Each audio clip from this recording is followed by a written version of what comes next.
예, 감사합니다. 아름다운 찬양 정말 감사합니다. 여러분들을 이렇게 늘 뵌 분도 있지만은 이렇게 뵐 수 있어서 너무 감사하고 감격스럽고 목이 메네요.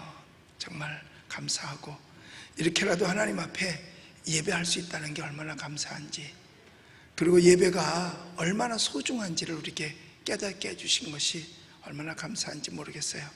우리 이 시간에도 수없이 많은 사람들이 이 시간 동시에 전 세계에서 동참하고 있습니다. 미주, 심지어는 아프리카, 동남아시아, 일본, 거기에서도 우리의 예배에 참여하시는 분들이 정말 많아요. 얼마나 감사한지 몰라요. 이 시간 우리 말씀 듣기 전에 하나님 앞에 감사와 영광의 박수 한번 힘차게 돌리겠습니다. 할렐루야.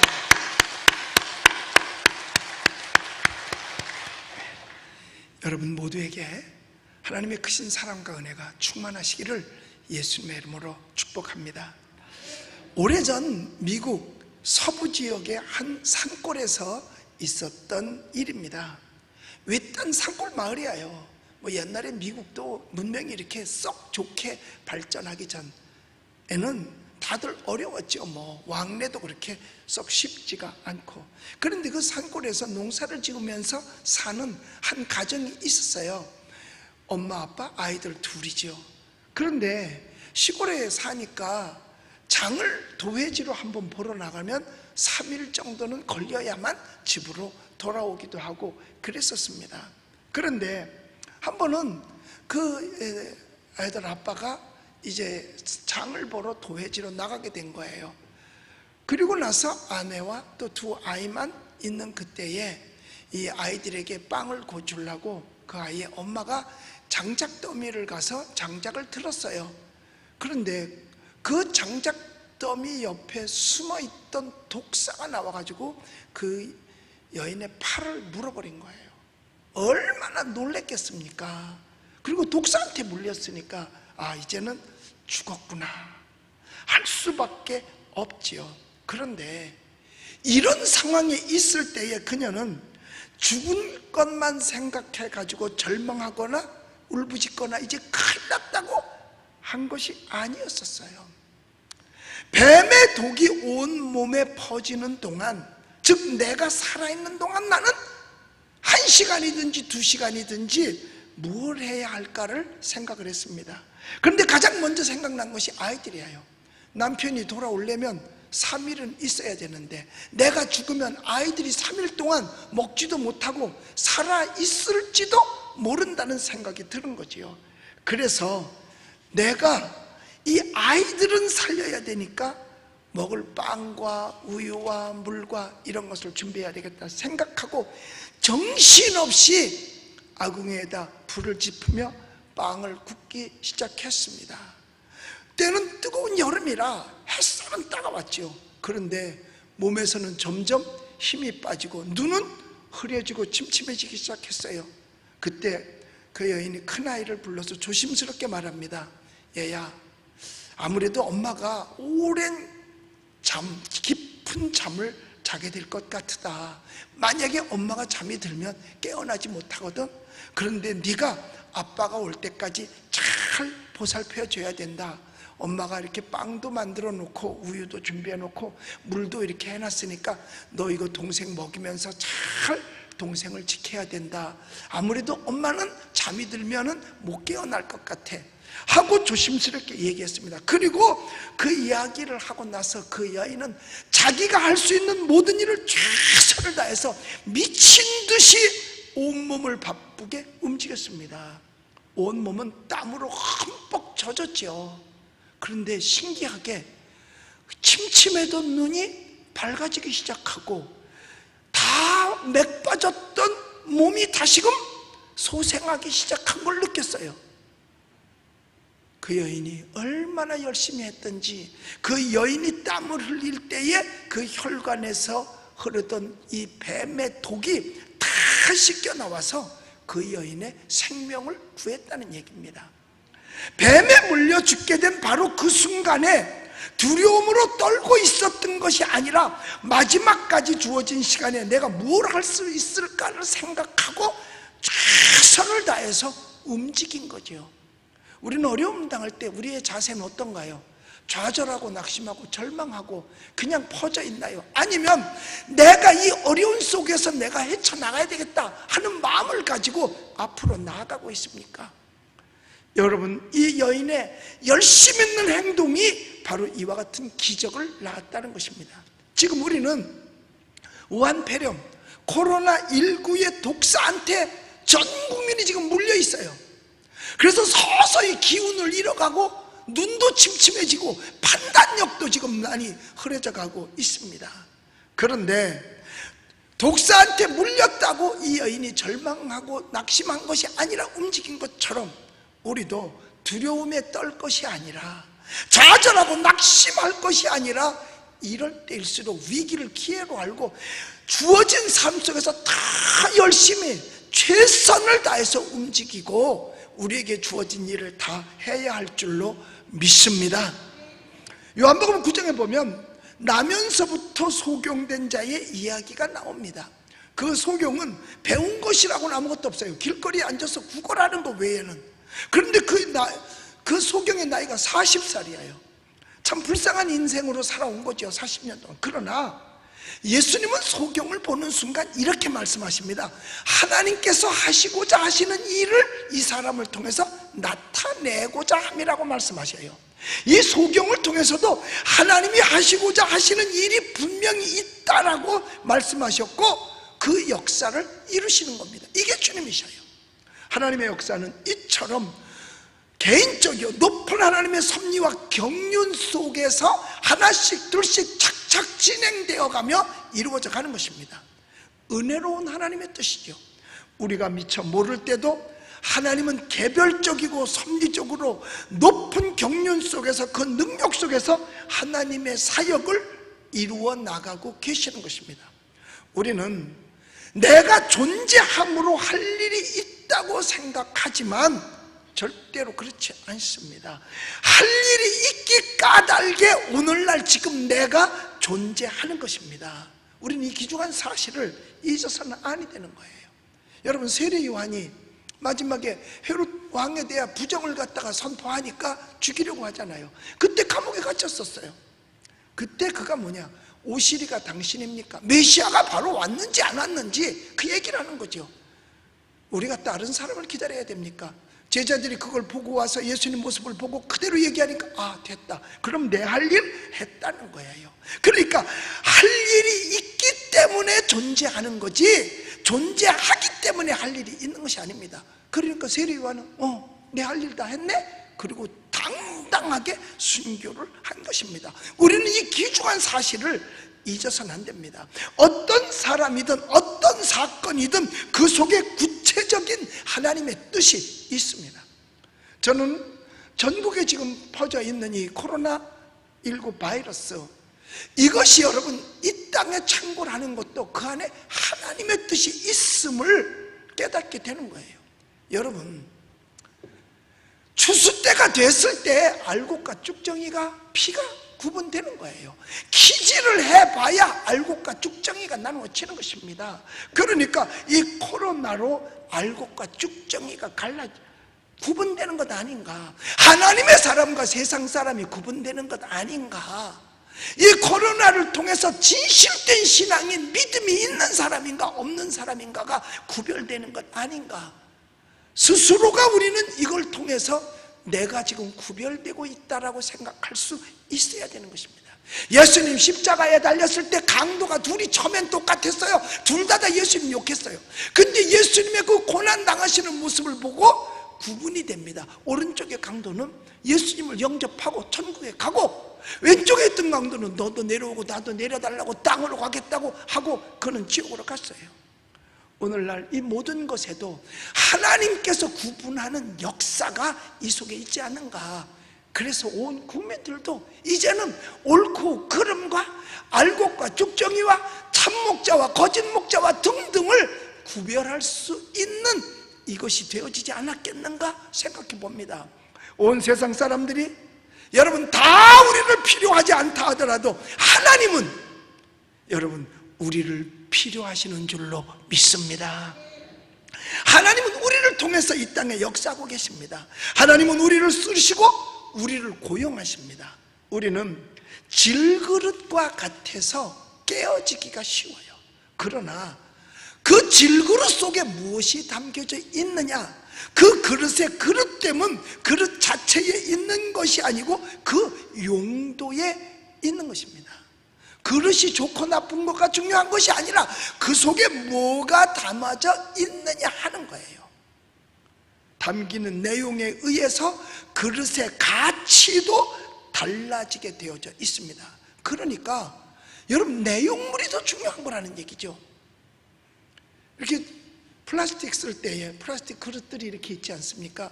그런 플라스틱 예쁜 그릇도 있어요. 거기에 물을 담으면 물바가지가 되고, 나무를 버무려서 담아놓으면 그 나물바가지가 되고, 밥을 퍼서 거기다 넣어놓으면 밥바가지가 되는 거예요. 그 바가지는 하나인데 뭐가 담겼느냐에 따라서 호칭이 붙여지는 거예요. 그런데 오래 쓰다 보니까 색깔이 좀 변했어. 그래서 시골로 보냈다. 그랬더니 작대기 꼈어. 그러면 뭔 바가지가 될까? 그 내용, 또 조금 전까지 물바가지였지만 내용이 담겨지면 그 바가지가 되는 거예요. 그러니까 우리도 이 세상 살면서 하나님 앞에서 질그릇인데 내가 어떤 목적으로 내 속에 담겨서 쓰여지고 있느냐, 이게 중요한 거예요. 하나님의 영광을 위해서, 하나님의 큰 뜻을 위해서 오늘도 쓰여지고 있다면 우리는 하나님의 귀한 그릇이 되는 것입니다. 오늘 본문 9절에 여기 이렇게 뭐라고 말하고 있느냐 하면, 우리는 하나님의 동력자들이요 너희는 하나님의 발이요 하나님의 집이다 라는 말씀이었습니다. 하나님의 밭이요 하나님의 집이다. 여기서 말하는 것은 뭐냐, 우리를 가리켜서 하나님의 동력자라는 말씀을 하는 겁니다. 이것은 하나님과 함께 일하는 사람, 하나님의 말씀과 성령으로 우리가 하나님과 같이 있다는 거예요. 말씀과 성령을 통해서 동시에 하나님이 역사하십니다. 그런데 하나님께서는요, 그 말씀의 전달자를 필요로 하시는 겁니다. 하나님께서 복음을 전하는 게 아니라 그 하나님이 주신 복음을 전달하는 동력자, 전달자를 필요하십니다. 그래서 로마서 10장에도 보면 이렇게 말하고 있어요. 저희가 믿지 아니하는 자를 어찌 부르리요? 듣지 못하는 이를 어찌 믿으리요? 전파하는 자가 없이 어찌 들으리요? 그러니까 전달자가 없으면 들을 사람도 없고, 듣지 못하니까 믿지 못하고, 믿지 못하면 구원받을 사람도 없다는 거예요. 그러니까 하나님께서 우리를 동력자로 삼으시고 무엇으로? 복음의 전달자로 우리를 고용하시는 거예요. 즉 하나님의 크나큰 역사를 위해서 우리가 필요하고 우리가 그 손에 고용되었다는 의미를 알아야 되는 겁니다. 우리 모두는 다 보통 사람들이 아닙니다. 겉보기는 보통 사람이라 할지라도 하나님께서 필요로 하는 사람인 걸 믿으시기 바랍니다. 그래서 일이라고 하는 것은 일 그 자체만으로는 무게를 평가가 없어요. 어느 게 훌륭한 일이고 어느 게 훌륭하지 않은 일이다, 이거 평가할 수 없습니다. 사랑하는 마음으로 일을 하면 그 일이 힘든 일 같지만 쉽고 가벼운 일이 됩니다. 그러나 사랑하는 마음이 없이 하는 일은 언제나 그 일이 무거운 일이 되는 거예요.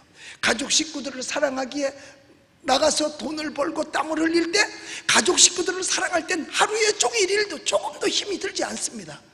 그런데 그렇지 아니하고 억지로 가서 일을 한다면 하루가 고역이 돼버리고 마는 것입니다. 그러니까 사랑 없이 하는 일은 언제나 무겁습니다. 같은 일일지라도 그 일의 의미를 알고 특권으로 생각하고 기쁨과 감사로 행하는 자에게는 언제나 가볍고 즐거운 일이고 또 영광되기도 하는 것입니다. 그러나 뜻도 모르고 그냥 억지로 행하며 끌려가는 사람은 원망할 수밖에 없고 불평할 수밖에 없고 그 짐 자체가 무거울 수밖에 없는 것입니다. 여러분, 그래요. 사랑해서 하는 일이 돼야 돼요. 나라도 그렇고 교회도 그렇고 가정도 그렇고 자기의 일터도 마찬가지입니다. 사랑해서 해야 되는 거예요. 애국운동 사랑해서 할 때 그게 애국. 그래서 앞에 사랑 애자가 붙는 거예요. 나라를 위한다고 해서 그게 다 애국운동이 아니라는 얘기입니다. 정말 나라를 사랑하느냐, 교회를 정말 사랑하느냐, 가정을 정말 사랑하느냐, 자기의 직장을 정말 사랑하느냐, 이게요. 사랑해서 하는 일은요, 고생을 해도 그걸 고생으로 느끼지를 않습니다. 거기에 기쁨이 있고 영광이 있는 거예요.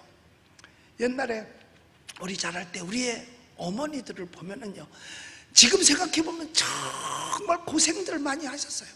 나는 우리 어머니가 손톱을 깎는 걸 한 번도 본 적이 없어요. 왜? 이게 하도 일을 많이 하니까 손이 다 닳아서, 손톱이 다 닳아서 손톱을 깎을 일이 안 생기는 거죠.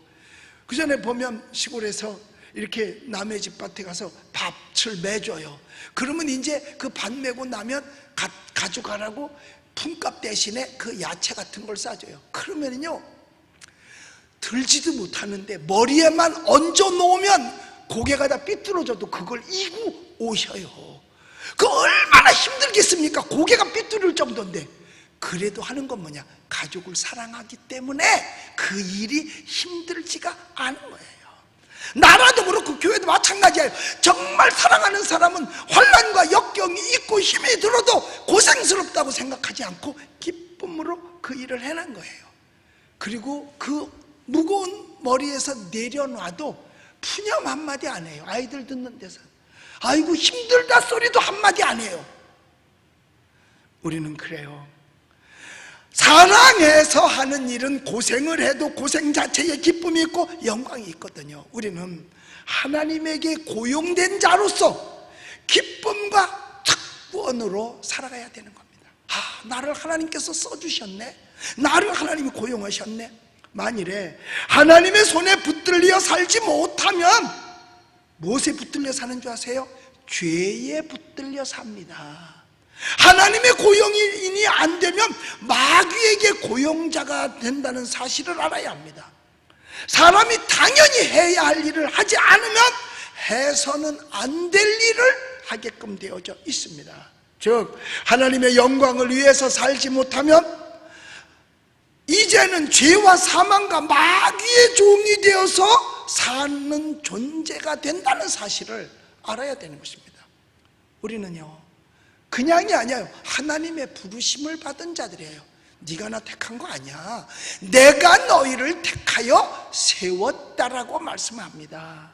그 소명 속에 사명이 있고 사명에 하나님의 은혜와 영광이 있는 것입니다. 이 소명을 모르는 자, 하나님이 우리를 불러셨다는 사실을 모르는 자는 항상 불행하고 무가치한 생을 살아갑니다. 내가 너희를 택한 것은, 너희를 불러 세운 것은 네가 무엇을 구하든지 다 받게 하려 함이라고 말씀했거든요. 그리고 열매를 많이 맺기를 원하신다라고 말씀하셨어요. 이렇게 하나님의 부르신 소명의식이 있는 사람은 여러분 일을 해도 기쁘고 힘이 생겨나는 거예요. 그러므로 우리가 소명을 모르는 자가 무가치한 생을 살아가야 되는데 하나님이 부르실 때는 절대로 자격을 논하지 않으십니다. 우리도 하나님 앞에서 스스로도 자격을 논해서는 안 됩니다. 하나님이 인정하면 그것으로 이미 자격은 되는 것입니다. 그러니까 우리가 하나님 앞에 나왔다 그러면 이미 자격이 되는 거예요. 왜냐? 그 부르심 자체가 자격이거든요. 젊었으니까 일을 하고 늙었으니까 할 일이 없다는 그런 얘기가 아니에요. 하나님이 쓰시니까 일하고 사명이 있으니까 지금 살아있는 것입니다. 누구에게나 하나님 앞에서는 일방적으로 똑같은 부르심과 사명을 받아서 살아가고 있어요. 여기에 바로 우리의 삶의 의미가 있는 겁니다. 내가 살아가는 것이 어디서 와서 뭐 때문에 삶이 어디로 가고 있는지 세상 사람들은 알 길이 없어요. 그런데 우리는 하나님이 불러서 하나님 앞에 왔고 하나님의 영광을 위해서 사는 삶의 의미가 우리 속에는 있는 것입니다. 오늘 본문에 보니까 농사 짓는 표현을 하고 있습니다. 기능적이죠. 여기 보면 이렇게 얘기합니다. 바울은 심었고 아볼로는 물을 주었고 그리고 하나님은 자라나게 하신다라고 했습니다. 그러니까 심는 자와 물 주는 자는 다 같이 고용된 일꾼이요, 또한 그 일이 어느 게 더 좋은 일이고 어느 게 더 나쁜 일이 아니라 같다는 얘기입니다. 그러니까 봉사의 기능적 성격을 알아야 됩니다. 우리에게 주신 은사 다 귀한 건데 그게 같다는 얘기입니다. 특별한 은사가 아니라는 거예요. 여러분, 우리가 할 수 있는 일, 즉 나에게 원하시는 하나님의 뜻이 있음을 우리는 알아야 됩니다. 누구에게나 꼭 할 수 있는 일, 해야 할 일이 주어졌다는 얘기예요. 사람은, 여러분, 그러니까 군뱅이도 구르는 재주가 있어요. 그러니까 사람은 이 땅에 태어나서 그냥 왔다 그냥 가는 게 아니라 무엇인가 이 땅에서 일을 하다가 가는 거거든요. 그래서 에덴 동산을 만들어 놓으시고 하나님께서 아담과 하와에게 일하라 그랬어요. 그리고 일하기 싫어하면 밥도 먹지 말게 하라고 말씀했다니까요. 그래서 누구든지 꿈이 있고 그 꿈을 향해서 일도 하는 거죠. 미국에서 공부하신 선생님이 있었어요. 선생님이 그곳에서 아이들 공부를 가르쳤고 이제 그 다음에 한국으로 나오게 됐는데, 그 선생님이 미국에서 공부하면서 아이들에게 물어봤대요. 넌 이 다음에 뭐가 되고 싶으냐? 자라서 뭘 할래? 즉 꿈이 있냐 하는, 꿈을 꾸고 있냐 하는 얘기죠. 재미난 얘기 있어요. 옛날에 어떤 대통령이 이제 투표가 끝나면 발표가 나잖아요. 그럼 이제 당선이 확정이 된단 말이에요. 그래서 당선이 확정이 돼서 그 다음날 이제 마을 사람들한테 나 이제 인사도 하고 막 그러잖아요. 나와서들 아직 거기 취임하기 전까지니까. 자, 그런데 그 대통령한테 어떤 초등학교 학생이 물어봤대요. 대통령 할아버지는 어젯밤에 무슨 꿈을 꾸셨어요? 여러분, 이 질문이 어떤 질문이었을까? 무슨 꿈을 꾸셨어요? 했을 때 이 양반이 뭐라 그런 줄 아세요? 나는 원래 잠은 푹 자기 때문에 꿈을 안 꿔. 여기서 이 아이가 밤에 자다가 꾸는 꿈 얘기했겠어요? 앞으로 대한민국을 끌어가기 위해서 당신의 비전이 뭡니까? 이걸 물어본 거지. 자다가 뭐 꿈 꿨냐 안 꿈, 뭐 내 꿈 꿔? 그런데 그런 얘기를 해서 폭소가 터진 적이 있습니다. 이 선생님이 자기 그 미국에서 아이들한테 물어봤대요. 너희들 꿈이 뭐냐?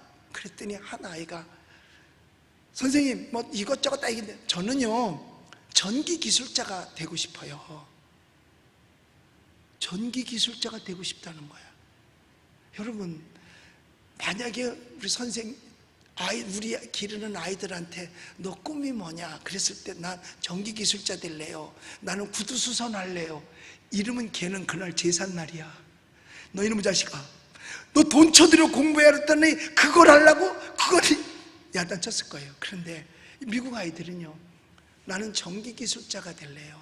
그래서 넌 왜 그러냐 그랬더니 저녁에 공부하려면 옛날이니까 불이 깜빡깜빡 꺼졌다 켜졌다 하고 눈도 이렇게 아른아른거리고 불편해서 나는 이 다음에 크면 전기를 잘 만들어서 그렇지 않고 아이들이 공부를 잘할 수 있게 해줘야 되겠다, 이런 마음을 가지고 전기기술자. 넌 구두수선공, 왜 구두수선공이 되려고 그러냐 그랬더니 구두가요 잘못되면 발이 엄청 아프거든요. 그래서 나는 구두수선을 잘해서 아이들이 신발을 신을 때 발 안 아프게 해주려고 그래. 얼마나 소박합니까? 우리들 아이 그런 대답했으면 걔는 그날 마저 죽는다니까. 그런데 그 선생님이 이제 한국에 와서 학교에서 교표를 잡고 가르칠 때에 너희들 꿈이 뭐냐? 앞으로 뭐가 되고 싶으냐? 그랬더니 절반 이상이 대통령이요 그러더래. 대통령 그렇게 많이 필요 없거든. 한 사람만 있으면 되는데 말이야. 그러니까 모두가 다 대통령 되겠다고 하니까 복잡할 수밖에 없는 거예요.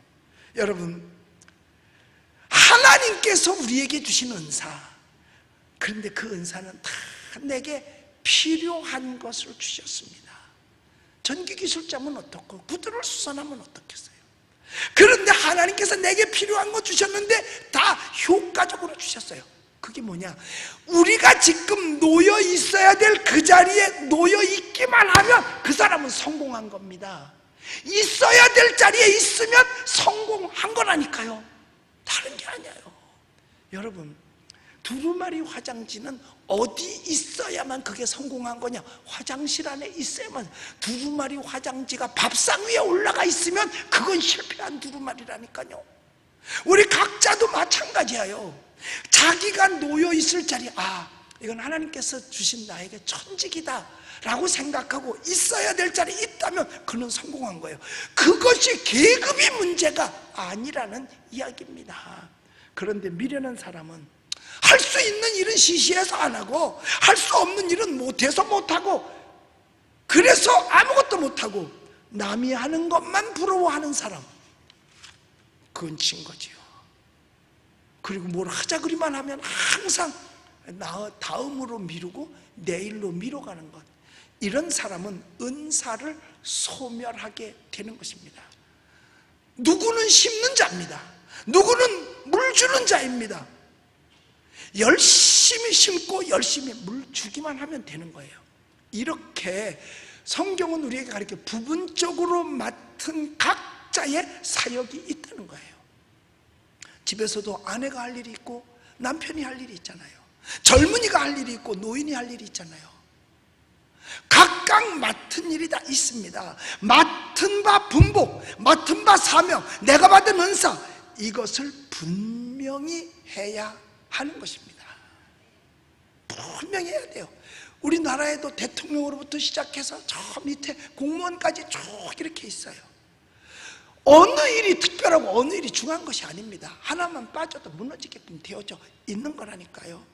대통령이 할 일이 있고, 국민이 해야 될 일이 있고, 장관이 해야 될 일이 있고, 공무원들이 해야 될 일이 있고, 농사 짓는 사람이 해야 될 일이 다 있는 거예요. 그런데 나는 직급이 낮다고 해서 우습게 여기면 그 사회는 무너져버리고 마는 것입니다.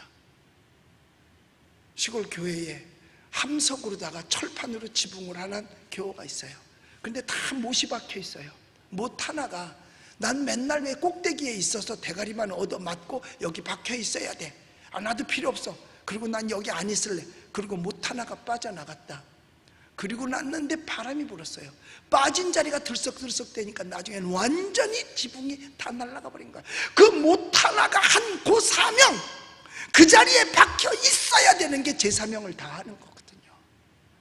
어디에 있든지 마찬가지예요. 그러니까 그게 날아가 버리니까 정말 귀한 강대산까지 비가 쏟아져 들어오고 물이 젖게 되는 것 아닙니까? 마찬가지예요. 우리는 그러므로 내가 해야 할 일과 내가 해야 할 일이 틀린 게 아니라 다름을 알아야 됩니다. 다 귀한 일이라 그 말이에요. 즉 다른 사람의 은사를 인정하자는 거죠. 하나님에게 내게 필요한 것이지 그것처럼 저 사람도 하나님에게 필요하다는 겁니다. 내가 하는 일이 중요한 것처럼 저 사람이 하는 일도 중요하다는 것입니다. 가정으로 본다면 다 똑같지는 않겠지만 남편이 돈을 벌어오는 것도 중요한 일이죠. 대단히 중요한 일이죠. 그렇지만 아내가 집에서 벌어둔 돈을 잘 규모 있게 쓰는 것도 중요한 것입니다. 서로 일이 틀린 게 아니라 일이 다른 거죠. 돈을 벌어들이는 위치에 있다고 해서 의시될 것도 없고, 그 벌어온 돈을 쓰는 사람이라고 해서 비굴할 필요도 없습니다. 교회도 그래요. 누가 많이 배웠다고 의시될 것도 없고, 못 배웠다고 비굴할 거 없어요. 헌금 좀 한다고 해서 의시될 것도 없고, 못한다고 해서 비굴할 거 없다니까요. 자격지심은 사탄이 가져다 주는 겁니다. 마귀가 거봐라, 너 그렇잖아, 그러니까 너 여기 상대 못해, 너는 빠져나가야 돼, 위치를 바꿔놓으려고 하는 게 사단의 역사거든요. 우리는 그러므로 내가 좀 부족해도 없어도 용기를 가지세요. 긍지를 가지세요. 다 같이 소중한 임무요, 모두가 다 소중한 자들입니다. 모두가 다 유기적으로 연합해서 하나님의 역사를 이루어가는 겁니다. 우리가 몇 달 동안 제대로 예배를 못 드렸잖아요. 그런데 이렇게 예배라도 드리고 나니까 여러분 한 사람 한 사람이 얼마나 소중한지 모르겠어요. 정말 소중해요. 여러분은 바로 그 있어야 될 자리에 있는 겁니다. 그게 가장 성공한 일이에요. 딴 자리에 가 있으면 그건 실패한 겁니다. 여러분, 주님의 몸된 교회에 정말 없어서는 안 될 소중한 존재. 그러니까 예수님께서 우리를, 교회는 주님의 몸이고 우리를 향해서 없어서는 안 될 지체라고 이야기를 한 겁니다. 심을 때도 있고 물을 줄 때도 있습니다. 항상 심기만 하는 것도 아니고 항상 물을 주는 것도 아니잖아요. 여러 경우가 다 같이 하나님의 일을 함에 있어서 필요한 것을 알아야 됩니다. 건강할 때는 건강한 대로 할 일이 있고, 병들었을 때는 병든 상태로 그대로 할 일이 있다는 얘기예요. 또 물질이 있을 때는 있을 때 할 일이 있고, 없으면 없을 때 할 일도 있다는 얘기입니다. 꼭 있어야 하고, 꼭 건강해야만 하고, 꼭 젊어야만 한다, 꼭 지식이 있어야만 한다고 하는 생각은 잘못된 생각인 것입니다. 하나님의 구속 사역을 이름에 있어서 결코 예외가 없어요. 어떤 전에 우리 교회 집사님이 실수를 했습니다. 그래서 교통사고를 냈는데, 그런데 사실 모든 걸 다 해서 다 보상도 해주고 다 해줬는데, 어떻게 해서 억울하게 이제 2달 동안을 감옥에 가 있었던 적이 있었어요. 그분이 집사였을 때. 그런데 제가 면회도 갔다 오고 그랬는데, 나중에 이제 나온 다음에 제가 위로하면서 그랬어요. 고생 많으셨어요. 많이 힘드셨죠? 그랬더니 그분은 명랑하게 웃으면서 뭐라 그랬는지 아세요? 사실 목사님, 저는요, 교회는 다녔어도 이름만 집사였었지 사실은 신구약 성경도 한번 통독도 해본 적이 없고요, 그리고 무릎 꿇고 하나님 앞에 기도를 제대로 해본 적도 없었어요. 그런데 내가 이번에 성경도 많이 보았고요, 정말 진지하게 하나님과 대면도 해봤어요. 열심히 기도도 해봤고요, 내가 지금까지 한 번도 누구에게 예수 믿으라고 전도해본 적이 없었는데, 그 안에 있으면서 한 방에 있는 사람들에게 전도도 했습니다 라고 자랑스럽게 제게 얘기하더라고요. 그러면서 하는 얘기가, 내 일생에 있어서 이 2달, 물론 감옥에 갇혀 있었지만 이게 필요 없는 2달이 아니라 내게는 가장 소중한 시간이었다라고 고백을 하는 걸 들었습니다. 맞아요. 자유자면 자유자대로, 무자유하면 무자유한 대로 하나님의 일을 해야 하고, 가난하면 가난한 대로 할 일이 있는 거예요. 하나님의 차원에서는 오히려 어려운 여건 속에서 할 일이 더 많습니다. 절대로 하나님의 일에는 중단이 없는 것입니다. 어떤 환경에도 예외가 없어요. 물을 주는 자와 심는 자, 거두는 자 다 같다, 그 말이에요. 일반이라는 거예요. 누가 더 잘난 직분이고 누가 더 못난 직분이 아니라는 겁니다. 그러나 한 가지 우리가 분명히 알아야 할 것은 뭐냐, 내가 물을 주는 자든 심는 자든 거두는 자든지 간에 있어서 우리를 가리켜서 하나님의 동력자라고 말하고 있습니다. 너희는 하나님의 동력자라고, 즉 하나님의 일꾼이라는 얘기죠. 이 뜻은 하나님께 고용된 자로서 하나님을 섬기는 자라는 뜻입니다. 하나님께 고용된 자. 우리는 그렇기 때문에 섬기는 부분만 잘하면 돼요. 자라나게 하시는 이는 누구냐? 하나님이라고 했으니까요. 그러니까 생명을 다루는 이 결정적인 역사는 하나님의 손 안에서 이루어지는 것입니다. 그래서 성경에 말하잖아요. 마음의 경영은 사람에게 있어도 응답은 여호와께로서 나느니라 라고 말씀하고 있어요. 내가 수고하고 내가 진실하고 내가 심고 내가 물을 주었지만은 추수가 되고 안 되고는 하나님의 손안에 달려있다는 거예요. 맞잖아요. 1년 동안 농사 잘했는데 갑자기 가을에 태풍이 몰아와서 쓸고 가버리면 추수할 게 없다는 얘기예요. 내가 부지런히 뛰었지만 결과는 하나님의 안에 있음을 알아야 하는 것입니다. 여러분, 약을 먹고 수술을 하고 치료했다고 해서 다 낫는 게 아니에요. 여러분, 병원은 입원실도 있지만 영안실도 있다는 사실을 알아야 됩니다. 들어갈 때는 걸어 들어갔는데 나올 때는 관 속에서 나오는 경우도 비일비재합니다. 여러분, 지금 코로나 바이러스로 말미암아 코로나에 걸렸다, 코로나에 걸렸다고 해서 다 죽는 것 아닙니다. 또 안 걸렸다고 해서 안 죽는 것도 아닙니다. 사람의 생명의 문제는 우리의 일이 아니고 하나님의 일인 것입니다. 코로나에 걸렸다고 다 죽냐? 아니라니까요. 그럼 안 걸리면 안 죽냐? 아니라니까요. 죽을 사람만 죽는 거예요. 왠 줄 아세요? 하나님의 섭리이기 때문에. 사람이 한 번 나서 죽는 것은 정한 이치라고 말씀을 했습니다.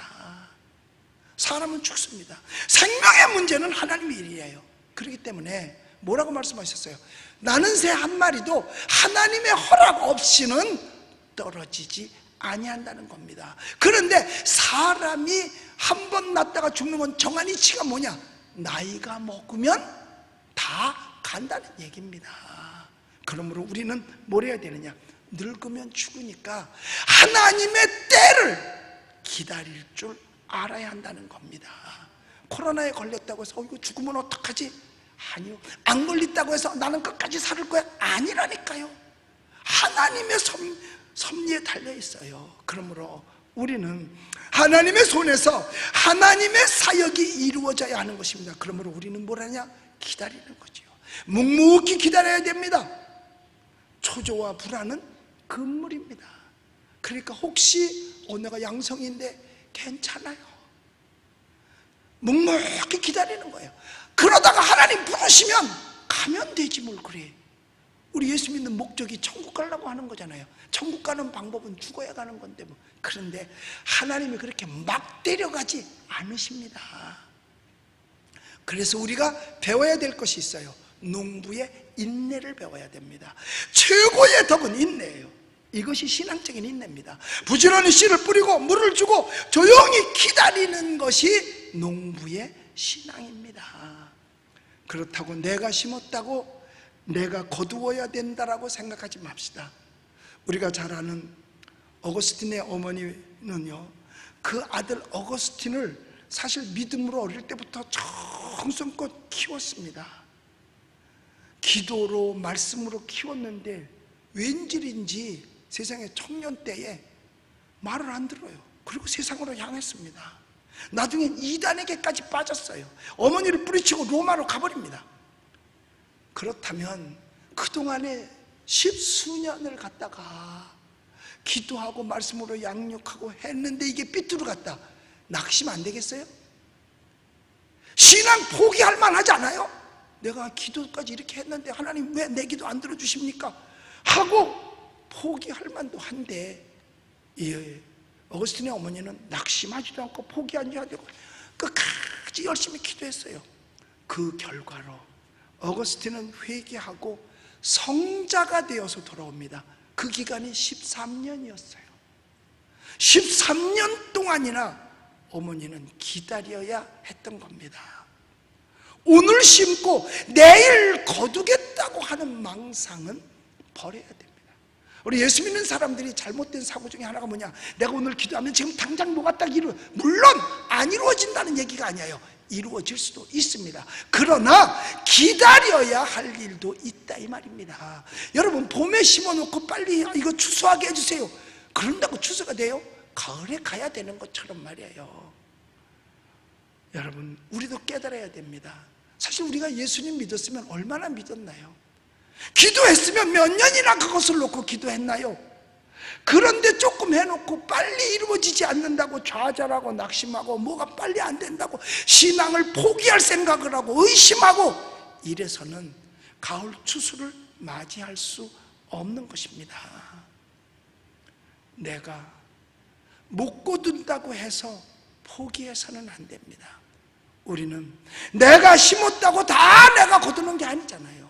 때때로 다른 이가 아니면 내 자녀와 손자가 거둘 수도 있습니다.